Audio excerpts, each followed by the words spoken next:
नमस्कार, प्रणाम। आप सभी को स्वागत है हमारे इस न्यू वीडियो में। तो आज आप सभी को बताने जा रहा हूँ हेलो गाइस सॉन्ग के बारे में।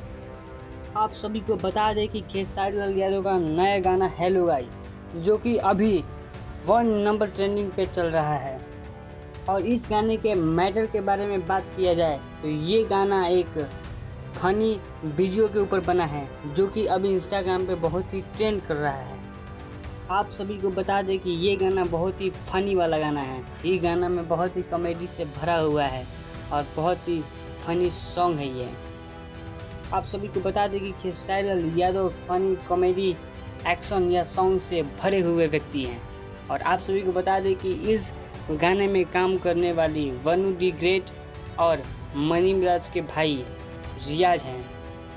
इस गाने में मनी मिराज की टीम काम की हुई है और खेसारी लाल इस गाने में एक्टिंग नहीं किए हैं। ये गाना अभी यूट्यूब पे 1 नंबर ट्रेंडिंग पे चल रहा है।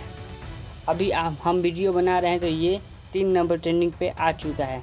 तो आप लोग इस गाने को जाके सुन सकते हैं, बहुत ही कॉमेडी है।